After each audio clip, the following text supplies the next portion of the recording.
got so bad.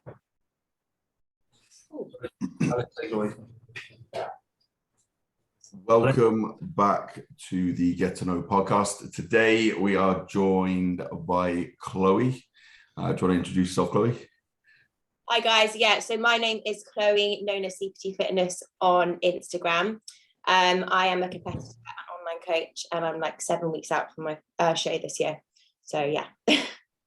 Yeah, we're very, very excited to get Chloe on. I wanted to get you on here for ages. The best jawline in the business, apparently. What the fuck?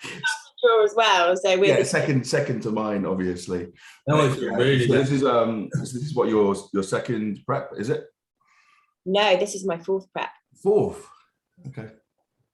How does that compare to all your other competitions that you've been doing recently, last time? What, this prep? Yeah. The easiest one I've ever done. In what way? Minimal changes to food. Like I think we've made, since I've been in prep and I'm over halfway through, probably only 3 changes to food, 2 changes to cardio, and 1 change to steps. And at this point, like in my prep in 2018, I think I was on near enough an hour of stairs every day, like near enough 900 calories. Like it was horrible, and steps were really high as well. So I feel like way more energized, just so much better. Like it's mad. It's literally, I can't actually get my head around it. Like I literally can't. I'm like, how? Like I want to suffer more. I am suffering a bit now, but for me, this has just been the easiest prep out of all the preps I've done. For me, from when I did mine, I was like 20-minute cardio, and I struggled with that. So like I've got guys on stage this year and they're doing hours of cardio, and it's like, you know, I have huge amount of respect for anyone that can do that, but it's like for me, it's like I literally will die, which isn't ideal. Also, everyone, apologies if Dara is a little bit quieter today. Dara had he had a nose job yesterday. Yeah, pretty much.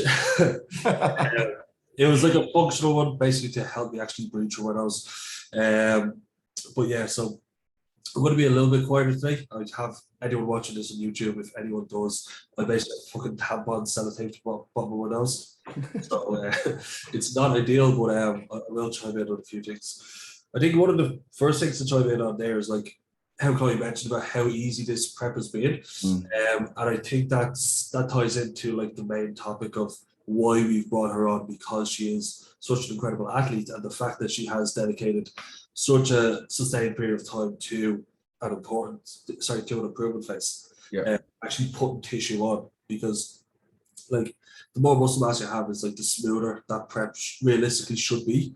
And the fact that like there has been that time frame between her last few preps. You said what was 3 years? 3 years, yes, 2018. Yeah, and during that time frame, like she's lived as a bodybuilder. You know what I mean? Like put on an incredible amount of muscle mass just by focusing on getting stronger. That's one of the main things to kind of talk to today. So Chloe, if there's something you want to touch on there, like as a female with regards to training and putting on tissue, what kind of issues or kind of like, yeah, what do you typically see like either with yourself or other clients? Well, I think first of all, I think so many females just keep competing year upon year, and just to, obviously if they want to get a pro card, they want it as quick as possible. Maybe they want to get like gratification from people on Instagram as well. But for me, like I had 3 years off from competing, and I kind of stepped away from the sport massively as well, because I found it got quite toxic for me, and quite obsessive. So I ended 2018 with a really poor relationship with food, and I'm really open about it. But just because it was so severe, that prep, and then the years before that as well, like they were quite difficult, and I was on a meal plan for the whole of the 3 years, never tracked my food, just literally eating the same thing all the time. So I ended 2018 like literally in a really bad place, and I just thought, I don't want to do this anymore. And then probably like a year after stepping off stage, things weren't optimal at all. I'd moved to London. Alex will know what London is like. It's too much partying, like not really good gyms there. Like, to be honest, I was having to travel to like different gyms all the time, so I never got settled. And then after a year, like getting just, stepping away from the sport, I kind of decided I wanted to do it again. And I just like stepped it up, and yeah, I just took loads of time away from like, I mean, I didn't even do any steps in off season for 3 years. I didn't care about steps, didn't do any cardio. Like, honestly, probably not the best advice to give someone, but I literally was like the least bodybuilder, but I still trained hard and I still ate my food. Yes, it wasn't bodybuilding food, chicken and rice, but like I still tick those boxes. And I think mentally, because I stepped away from it, it just put me in such a good position for this prep. You know, I don't know, I just had a normal life as well. Like, I did like live like a bodybuilder in some respects, but I just kind of came away from that obsession, as you all, you know, both know, it get really obsessive, you know, chasing, and I don't know, I think it's just the time frame, like away from station me, has just been a game changer. And if anyone listening to this can take anything from this podcast, have time away, like literally, like just get comfortable with not being stage lean and always dieting. As a female as well, you run into like hormonal issues, and like my blood work is so good. Like, I remember sending it to Joe Jeffrey and he was like, wow, your blood work is sick, like your hormones are like amazing, your test levels are great, you know, everything is so optimal. And I think, you know, when you step off stage as a female, you probably would have lost your period, sorry. And if you then start to, you know, compete year upon year, you're never going to get your hormones back. I think the thing you touched on there is like, take your time. Yeah. It's like, by the time I get back on stage, I'll be like 2 years. But it's like the balance, and I use balance in inverted commas, like the balance and lifestyle changes that you get when you're in off season. Like, you have so much more flexibility compared to being peeled. And you also touched on people enjoying their bodies when they're a little bit more fluffy, and I think that's a huge one in this industry at the moment, where it's just like people only like care if you're fucking peeled out of your mind. And it's like the health consequences of being peeled 24/7 is ridiculous. Like, I was going to say, I put a post up yesterday, me posing in like balls deep in off season, and I got a little bit of shit from it, because it's like, why have you got a gut? It's like why not? You know, yeah, I'm eating and I'm trying to get big. It's like, I'm 30 kilos up. What do you fucking expect? So it's like, you have to allow the process to like metamorphosize, essentially, to kind of get from A to B, especially from like a female perspective as well, where things take a little bit longer. Like, I'm assisted. I'm not sure about you, Chloe, but you know, my growth is, you know, consequential to that, and my work rate and everything else. Like, even in that sense, like, it still takes time. So 2 years for me probably won't still even be enough. And obviously, you know, you've done an incredible job. Like, I've seen your glow up and blow up, you know, especially over these last couple of months, where you've actually been able to peel back and start revealing what it is that you've done, because it's fucking nuts. Like, your legs are the fucking gnarliest legs I've ever seen. So yeah, kudos to you massively. Yeah, well, Callum messaged me on Sunday, like, apparently everyone's saying, what's Chloe Pickford running? And he's like, nothing, lads, sorry to tell you. But yeah, I think on the assistant side as well, I just said to Callum, like, that's not the route I want to go down. Yeah. You know, I wanted to make sure that, well, I wanted to see how much I'd grow through the off season, and like, literally, as you've probably seen, like, I have grown a lot. Yeah. And the fact that people think I'm assisted is great for me, because I can be like, well, I'm obviously doing a good job and I've just slotted into that category so well. But like, if you do see me train, I do train like really hard. Like, I'm not just saying that, but I do not let go. Like, I just don't. And I think that's where a lot of people fall short. Their diet can be great, hit their step goal, all of that shit. But if you're not training hard enough, and in prep as well, if you're dieting, don't let it get to your head. Like, still train hard, like logbook, like, still train with, you know, intensity. I think people let that slack too much. That's definitely something you're not lacking. Whenever I see your training videos, the facial expressions are the first thing, you know. Where it is that training intensity. Like, if you're not training with intensity and you're bitching out on reps, you know, like, you're only letting yourself down. Like, if you accumulate all those additional reps that you've lost over a year, like, that's a huge amount of overload that you could have otherwise potentially utilized. And like, I don't think people realize it and think about it like that. It's just like, that's enough, I'll finish there. You know, it's fucking stupid. Like, you're cheating yourself out of gains in that respect. I think as well, if you have that mentality training, like, you cannot let it go. You'll be able to do prep because you've got Yeah. that mindset. Whereas if you're sort of pussying out on lifts and stuff, you're probably going to pussy out on prep. Like I was just saying on my story earlier today, like prep is another level. Like it's not just dieting for holiday. Like it does take special people. And I always say this, it takes special someone to go through prep because it's like one of the hardest things you'll probably ever put yourself through. It's that willingness to put yourself through it as well. Yeah. So if you have a snowflake mentality, which some people are just fucking precious, they're like, oh, it's just too hard. It's like, well, don't fucking do it then. It's like you have to want it to be successful at it. There's a couple of people who stepped on stage recently, and it's just like you can see instantly who's put the work in and who hasn't. Like I was at a natural show down in London at the weekend, WMBF, and some of the standard was just like, I've never seen men peeled like that, natty. And I was just like, what the actual fuck? Even like the females, like they were still like bringing some mad condition. And that just kind of like shows you that these people want it. And then there's the other side of things where people just turn up and they're soft as shit. And it's, you know, if you're going to put yourself through a prep and you bust a fucking nut for like 2 years, 3 years to get to stage, like why wouldn't you complete the process? This might sound really like, I don't know, I've always been in sport, so I'm really competitive.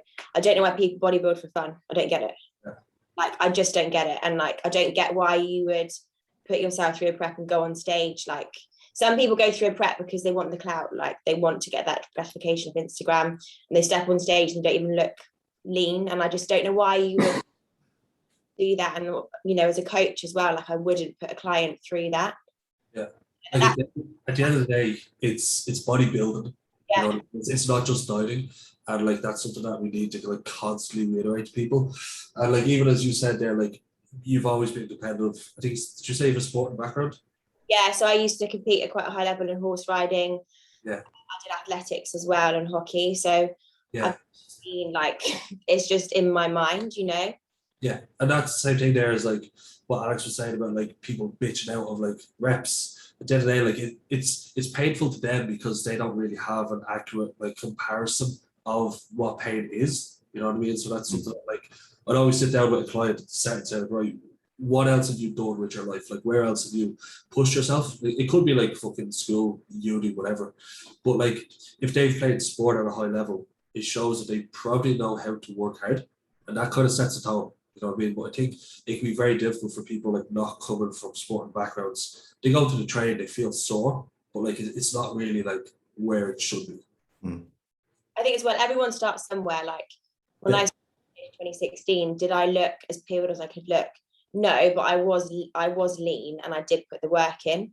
And obviously you can't go to your first show expect to win. I'm not trying to say that. I'm just saying like if you're doing it, like sort of half-heartedly, I'm just doing it for fun. I'm not going to really tick the boxes. I'm just going to, you know, I just don't really see why you would do that. That's all competitive, Chloe. But there are other avenues to go down with that. Like that's where the value of like a photo shoot definitely can come into play. Yeah, that's why I always get clients to do photo shoots because they get that end goal to work towards without having to go to the extremes. Like some clients will be like, right, I want to be peeled. I'm like, right, okay, I'm going to put you through a comp prep style diet. And then others are like, actually, no, I would just want to have like, you know, 5 or 6 kilos off. And that's fine. Like that is fine. So I'm not being judged, and they are so empowering. And this is why I always push them. I love photo shoots. They're so amazing. But yeah, comp prep is a different story. Yeah, so it's a good way to kind of like dabble your toe into the water and see if you can actually, number one, create the structure. And I think it's the structural side of things of having those additional requirements, because it's like off season's great. Like you got to eat, you got to train and rest. That's pretty much it in that capacity. And then as soon as you kind of like transfer that across to like a competition style or prep based style diet, you've got so many more variables that you have to fulfill, and actually creating that structure around your day, which is kind of like the bit that I find is most overwhelming with individuals, which is like, I've got to get my cardio done, I've got to train, I've got to go to work, I've got to cook all my meals, I've got to have everything there ready and set to go. And it's that creating that structure, which is going to be the game-changing part realistically, because that's where you're going to eliminate so much stress from your life. Because if you don't have that locked off and you don't have that boxed off, like you're allowing yourself to be compromised. Like we've got it pretty comfortable in our respect. It's like we work from home, like, you know, and we have the capacity to go and eat whenever it is that we want to eat, have a nap whenever we want to nap. You know, that's a very good luxury on our behalf. But it's like when we do have clients, like I had a Dario competing at the weekend. The guy, he was leaving the house at like 6 a.m, wasn't back until 10, 11 p.m, getting everything done and like locked off and boxed off. And like that didn't come overnight. That required him to create that pattern and that understanding of what's required of him in order to do it. And like he looked fucking awesome at the weekend, like absolutely smashed it out the door. So, you know, it's that structure that's going to be game changing for anyone stepping into this. Yeah, I always say people that come to me for consults, if they say they want to compete, first of all, I actually try and put them off. Like not actually trying to do that, but I just say to them, this is what you will experience. Do you think? Yeah. And then I'll say, right, we're going to do a photo shoot prep before, because I also don't want to put someone through a prep if I don't know them and bodies. Like for me as a coach, like it's important to me that I do know my client really well. I do understand their body. We are in a good place before we start prep, you know. So photo shoots are amazing, and like you said, Alex, like it can set you up for a prep. So yeah, I think it's the realization of actually what you have to do. Yeah. Do put a lot of people off. I think just a lot of people struggle with that, like time management kind of thing. You know, like if your time management is shit, you're going to accumulate stress. And that's one of the things that like overwhelms us as individuals when we have a lot of shit to do. But also kind of like, it's not something you can tap into straight away with a client. Not all the time. Like when it's nearly borderline life coaching, when you're like, right, how do you plan your day? You know what I mean? Because like you can't go through either of these phases, like whether it be like a very successful training phase or photo shoot or competition prep, without actually having like your shit nailed down, like actually managing time. And it's like, it sounds very airy fairy to some people. Like they come on, they just want a training plan, just want the nutrition plan. But you're like, well, you're struggling here. So like, how do you manage your time?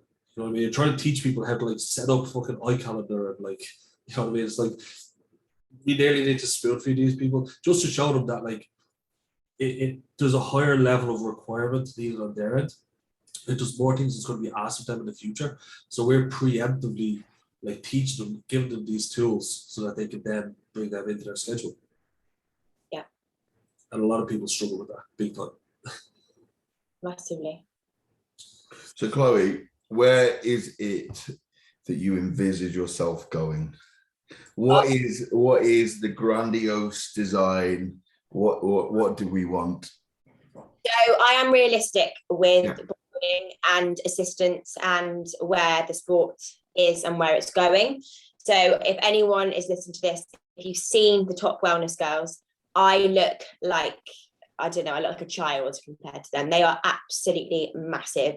So for me, like that route of being on, let's say, the Olympia stage, that's everyone's dream, it seems to be these days. I'm very realistic, and I don't think I have the capability to get onto Olympia stage. I'm just being honest. I'm not willing to take my body there in terms of assistance. I've already decided that. And, you know, you don't know what the future holds. Of course you don't. Like, who knows what I'll look like compared to the pro girls. But my goal this year is just to get on stage and just to have looked better than I did in 2018. Obviously, two different categories, hard to compare. But just to like showcase what I've been working towards. The end goal is obviously to get my card. Again, I'm not doing this for fun. I'm doing it to be competitive. Yep. Whether I get that or not is another story. And then next year, I've already decided whatever the outcome this year, I'm having next year off because I need to make improvements. And I also want that year to focus on my business and to travel and to have holidays and stuff, because I've not been able to live really much this summer. Well, I won't be able to live much this summer. And that's the sacrifice I've made. And as you know, like running a business as well, like it hasn't taken anything away from my business now, and it won't do. My business has grown like massive amounts since starting prep, but I'm not willing to put myself through that again for health purposes and also business purposes when I've got loads of people stepping on stage next year. When I want to, you know, because you know what it's like when you're trying to like grow your business and push things, like when you're at the back end of prep, it's fucking tough. Like it's hard. Like, your brain power goes. Like I'm going to be on probably quite low fat soon, which means that I will just turn into a cabbage. But like, yeah, I think for me, the ultimate goal is obviously my pro card. I think I do have a good chance of like being in that top placing. But you don't know in this sport, like I don't know who's going to turn up. I don't know if the judges will like me. Like it is hard, but that is my end goal. And then if I do get my pro cards, obviously where I go with that is another thing, and I'm not sure where I would go with that. Obviously I'm 31 this year, which is really annoying. I wish I'd started this younger, but I've got to think long term, I want kids. Like this severe dieting isn't good. I'm losing my periods. You just got to be really realistic in this sport. And like I said about the Olympia, everyone wants to be on that stage. It's like, are you actually good enough? Like, are you good enough? Because it takes bloody unreal genetics to be on that stage. Like, it's like another world. Do you know what I mean? And again, this is me just being harsh, probably, yeah. But I'm so realistic in the sport. Like, people said to me, "Oh, you're going to be on the Olympic stage, Chloe." I'm like, "Oh God!" Like, no, like, just no. Do you know what I mean? Like, you just have to be. Yeah. So anyway, I think your realism is something that it sits well with me. Like, I don't like people. Like, it seems to be the number one thing is everyone's going for their pro card. Like in the sport, no matter who the fuck you are, just because this one person told you one time that you could potentially get your pro card, it's like, okay, but cool, but like, what's the realistic expectation like on yourself? It's like you have to create that standard for yourself. And like, I like the way that you look at it is maybe I will, maybe I won't. Like you, but it's that reality check for yourself to be like, I'm going to give 110%, and maybe I fucking will, maybe I won't. As you said, I don't know who's going to turn up on the day. There's some fucking genetic freaks out there that no one knows about. And it's like, that's the beauty of this sport, is that like you can do everything and bust a nut and be 110% of yourself on the day, and it may not essentially come to fruition. Exactly. I think you just need to be, a lot of people will say, "Oh, you're not believing in yourself, Chloe." No, I am. I'm just also really realistic, because some people, before you've even competed, they're like, "I want to be on the Olympia stage." It's like, you've not even stepped on the PCA stage yet. Down, shut the fuck up. Like, honestly, and I sound like an absolute twat on this podcast, but like, you have to be so realistic and just like not be like, I don't know, like people just have this, I don't know, I can't even explain it. People want something before they've even tried it. It's Yeah. like you don't even know what that feels like. Like you may fucking hate it. People want to jump on gear before they've even done a prep or done a show or whatever it is. Like people even done puberty. Yeah, this is the thing, man. Like everybody wants more before they've even got it. And it's like you don't know what that is. You don't know how hard that is to even achieve. Like, do you know how hard it is to get a pro card in the UK? It's fucking savage. Like, it's fucking hard. It's fucking hard. And also, this, I don't want to sound like I'm being negative, but I wouldn't want to go to a really like small show with like minimal people there abroad and then go and get my card but not actually be up against people who are, do you know what I mean? And then okay, I'm a pro, but now I'm going to go on stage and look like I'm not a pro. Do you know what I mean? I feel like you want to be against people that are like at that level. Worthy. Yeah, worthy. And like when I did compete in PCA obviously 2018, and like I won, I got British champ, and I was against people who were sick, and that feeling for me was so much better because I was up against people who were bigger than me, who did have more muscle than me, but I still beat them. And that for me was like, I got a better feeling from that. Like if I was on stage with like 4 shit athletes, I wouldn't feel good. I just wouldn't. Like it's not even just beating them, but even like losing against those people, like just having some form of comparison. Like I had that this year, like I done a few shows as a junior, and then like I won them, cool, no one really showed up. And then I jumped into novice class, I was beside a few freaks. I didn't get fucking call-outs in place, but like I felt so much more fulfillment from that. And even going to like the MK Classic the weekend just gone, it's like you see the standard there. It just makes you realise like the amount of work that's there to do. Yeah. And like, that shouldn't be off-putting. Like, you know what I mean? Like if it should feel really shit if you go there and you realise, oh shit, like I could just walk this. You know what I mean? Like, where's the challenge? And you kind of have to have that like internal like drive to like really push yourself and like accept quote unquote defeat just to show you that like, right, there's a lot more to do. Yeah, and like obviously if I don't do as well this year as I want to, then of course I'm going to be upset because I'm competitive. But like I've seen girls step on stage last year, and in my opinion they looked epic, and I thought that they would win, but they still haven't like got their pro cards. We've got, you have to be really realistic, as I keep saying. It does come down, it's a subjective sport, and you don't know who's going to turn up. So yeah. A question I've always wanted to know is, do wellness girls have butt implants? So this is a big topic that has been spoken about quite a lot. So I've been told through the grapevine that they get these injections, I guess almost like, it's not synthol, but it basically, like, you inject that area, then that area grows. Like, it's just, I don't really know. It'd probably be hyaluronic acid. Yeah, so, and I think you can only get it like in countries like Brazil and stuff. I'm not really sure. And then, yeah, I think some girls do get like butt implants and just like fat obviously put into the area, because some of them do look a bit funny. Like, I'm not gonna lie, like they do, like they look real. But who am I to say? It's just stuff that has been spoken about, which is a shame, really. You know, on the Olympia stage, it's like, okay, that's a bit of a shame, but nothing you can do about it. Yeah, because their physiques are fucking nuts. Yeah, and again, like, they are all assisted. Yeah. Like, if I do stuff now, I can guarantee I'll be double the size. I know I would. Yeah. My legs would be absolutely like mad. Yeah.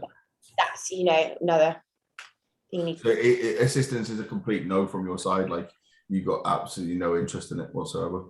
Yeah. So, I mean, if I step on stage and I can look unreal this year, and people think I'm assisted, then I don't need to go on assistance. Yeah. I actually had a conversation with Joe Jeffrey because I wanted someone, obviously I'm with Callum and I got Callum's opinion. Yeah. But I had a talk with Joe, I showed him my blood work, had a Zoom chat with him, and he said, Chloe, you want my honest opinion? You don't need anything.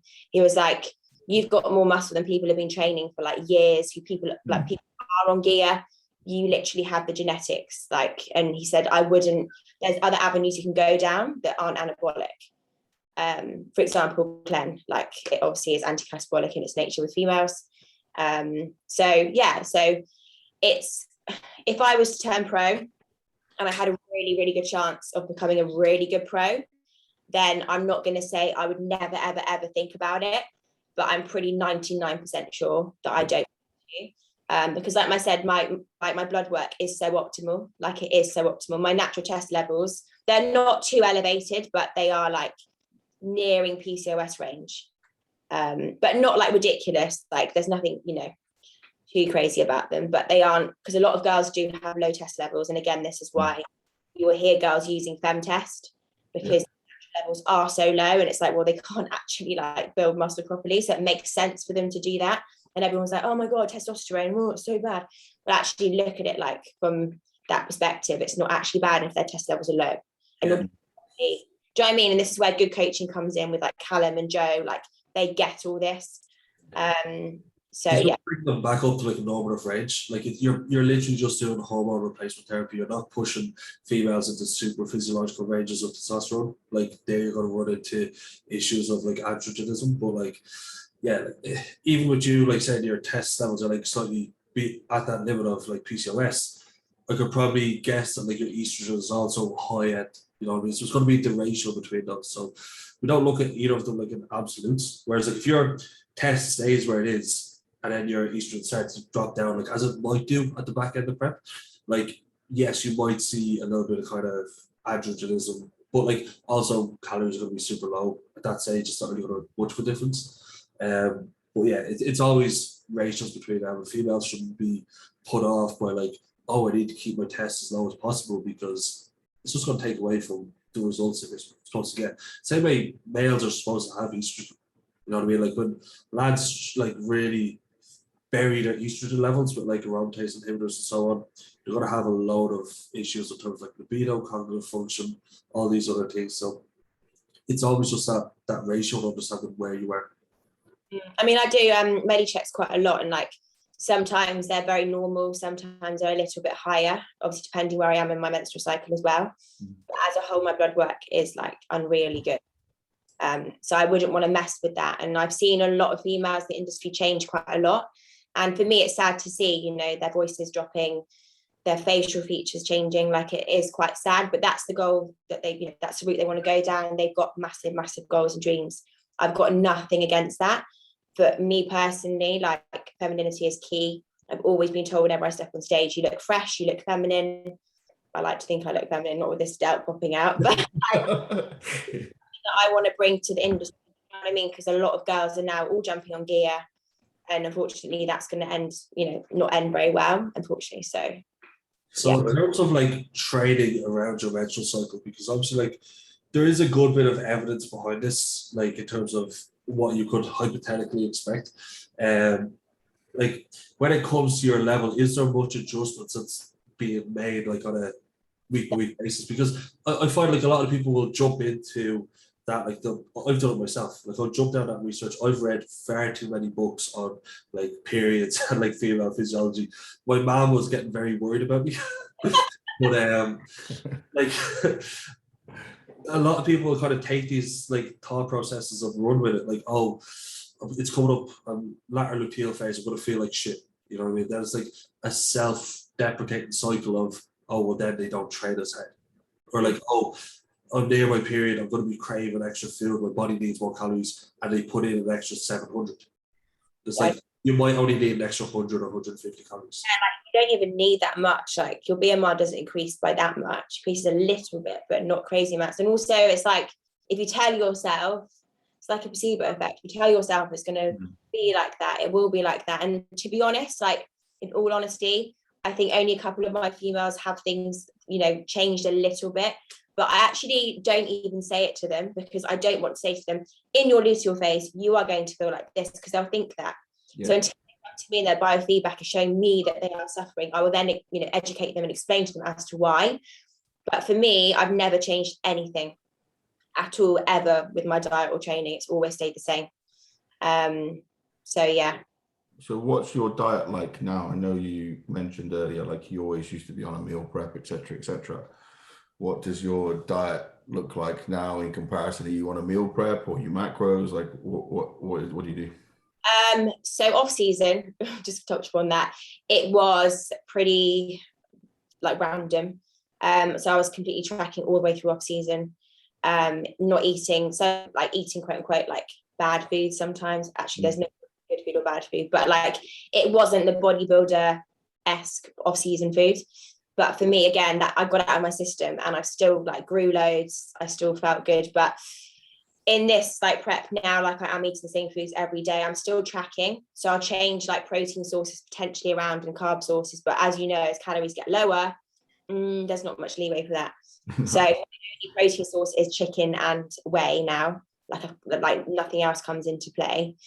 And I'm just having the same foods every day, and I'm not even like, I'm really enjoying it. Like I used to hate oats, I used to hate cream of rice, chicken I hated, but I'm loving all those things. So weird how dieting literally changes me, and I don't have any cravings. I literally don't. Like the only time I'm like, oh my god, is when I can smell food, like a restaurant near me here, and they have like amazing burgers, and I can smell that even more now I'm in prep. But my cravings have been pretty, like, honestly, I haven't even looked at food stuff on Instagram, like does not faze me at all. And again, this is why off season is so important. Like track your food, like have foods that you love. Don't think about it, no. But like allow yourself to have more freedom, because when you come to prep, it will be so much easier. So I'm an example of that. So I think that's the important thing as well, is like enjoying that off season when you can. As I said, I guess the only time you're going to be able to get quote unquote as much balance in your life as you possibly can do, and allowing yourself to have that flexibility of going out for meals and enjoying yourself. Like I have macros myself now.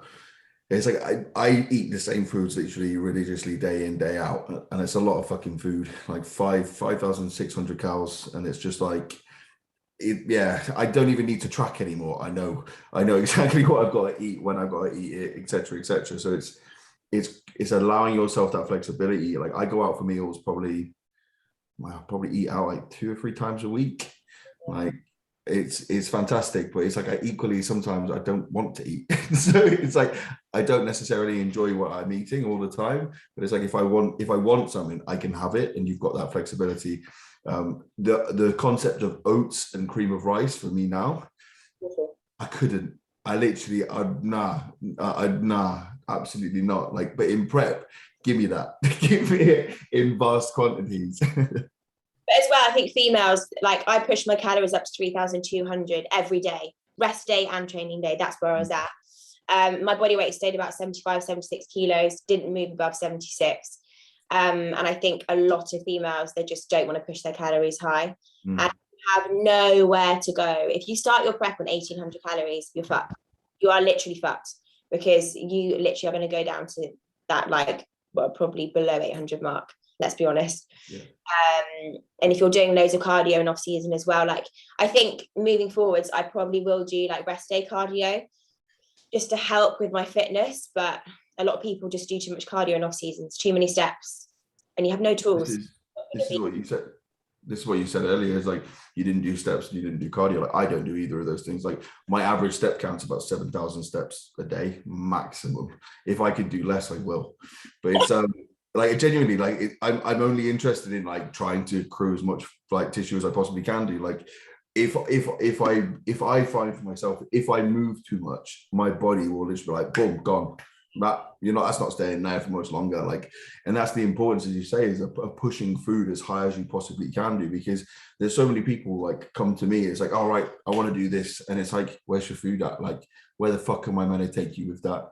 Like, how am I meant to get you peeled on 2,000 calories as a man? Like, how are you intending to do that? And then you're going to wonder why you're so fucked a couple of weeks down the line, because it's like, there's literally no other thing but to increase expenditure for you.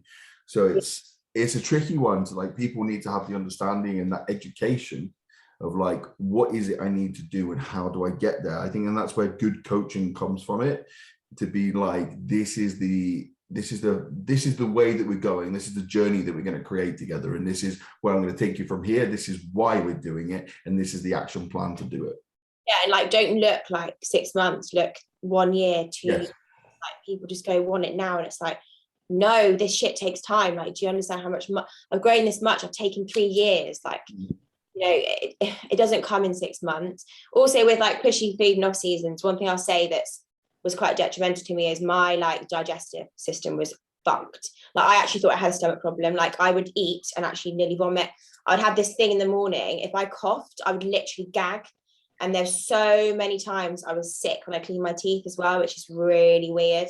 Like, my stomach was really messed up, and I was actually really worried I had something wrong with me, but it was literally the sheer amount of food. Ever since I've like been on these calories and everything, like, I've got amazing like stomach now. Like, I don't ever feel sick. So it is difficult pushing food. Like, I would literally look at my meals being like, I cannot eat this. I'd hold my nose, shovel it in, get some water. Yeah. But that's what I'm going through at the moment. For the last year, fuck's sake. It's like literally every day I'm sick. Like, I was sick the other morning, like literally woke up out of bed and I was like, I'm gonna go and eat. And as the thought of eating, it was just like straight up.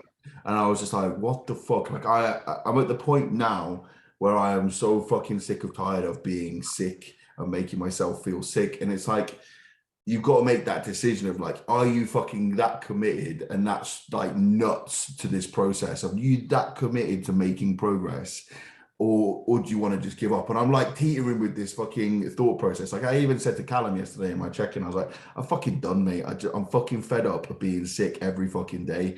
Like, I am beyond fed up. But it's like, I then think about it and I sit there quietly and I'm like, are you actually gonna, like, are you that fed up? And I'm like, no. And it's like, exactly. So it's like my belief in myself to like be successful and become something more, it's greater than my joy for discomfort, if that makes sense. Like, I can tolerate the discomfort, like, and not many people can. Like, they're like, oh, I've just been sick, I'm just going to take a couple of days off training. It's like, nah, best believe I'm sick, I finish my meal and then I go and cook another one just to make up my calories. It's like, you have to have that, like, it's fucking batshit crazy, but you have to have that mindset of like, whatever it takes, I will do this. Yeah, and it comes down to the sport is extreme. Yeah. You diet to extremes, you push food to extremes, you have to train to extremes. If you're not ready to put yourself into those extreme environments, then this sport is not for you. It's just not. As I say, snowflakes. Yeah, I love that. I love the terminology, snowflakes. It's just like, oh, it's a little bit difficult. Oh, I've been dieting for too long. I feel like this. It's like, but you're going to. It's like, I don't know what people expect. It's like, you want this, but you're not willing to go to that extreme to do it. It's like, oh yeah, but is there not another way, like a more balanced way? I was like, no, there isn't a balanced way. It's because people only see like the highlights on Instagram. Yeah. It's like, oh, they see the pretty food, they see the posing. But like, this is why I really wanted to have fucking Chloe on here because I really want people to go and look at how she trains. Like, it's not all within your comfort realm. But then you go from there to her fucking posting pictures or checking videos, and you're like, oh, so this equals that. Maybe I need to appreciate and get comfortable in this realm. Yeah, I think if you can step away from stage that long and actually feel okay with not everyone telling you you're amazing all the time, then you're doing this sport for the right reasons. Yeah. You know, I'm not doing this to get following. Yes, my following has grown. Yes, my business has grown. Yes, I'm getting messages every day.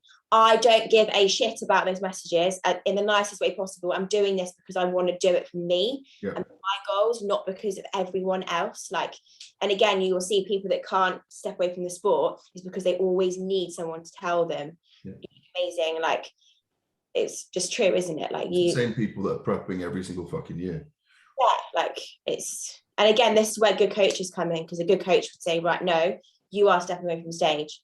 Like, because you can get so sucked into Instagram, can't you? Like, everyone messaging you, commenting, like loving you being lean. Like, it's crazy. Like, if you look at my engagement now compared to off season, it's mad. Like, it is. No one was interested in Chloe, like, in off season, really, not really. Now it's like, yeah, oh my God, like, she's getting lean. I'm like, cool, I can deal with those comments. I love your comments. Thank you so much.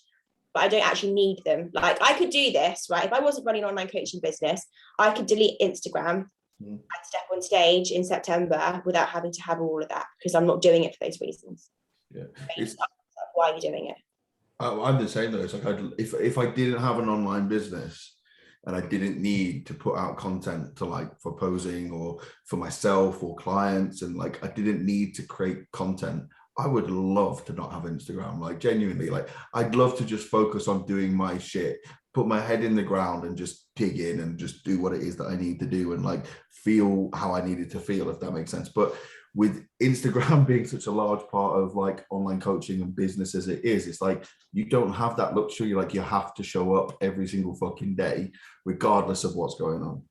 Yeah. And I think if you just know that, if you can, like, find that balance, and you know that those comments aren't the only driver of you stepping on stage, and I think you're in a pretty good place. But if that is the only driver, then you're doing this for the wrong reasons. What did you say? Sorry. Ask yourself, like, what's your why? Yeah. Actually, it's not just, oh, because I want to be peeled. It has to go deeper than that. Like, why are you doing this? But why do you want to do it? Like, yeah. I suppose if you don't have a solid enough like grounding as to your motivations and drivers, like, you're gonna just give up. Mm-hmm. Sorry, Alex, you carry on, and I'll mention my point in a minute. I said I've had loads of people over my time of coaching, like, who just don't want it enough, and then they'll just disappear. It's like you turn up, you say I want all of these things, and it's just like zero, and then one day you just don't turn up, and then that's it, gone. Yeah, I think as well, like, ask yourself as well, how will you feel when bodybuilding isn't in your life anymore? If you feel like, oh my God, I'll be lost, then that's also a problem. You know, for me, it's not my identity.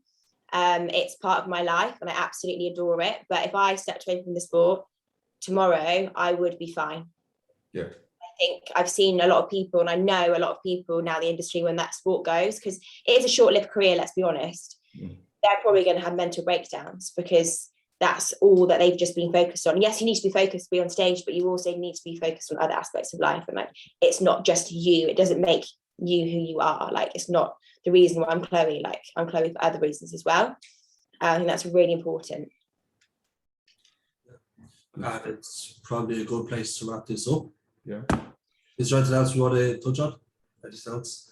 Anything else, Alex? I can't remember. You messaged me. What else did we say? I think we've covered everything.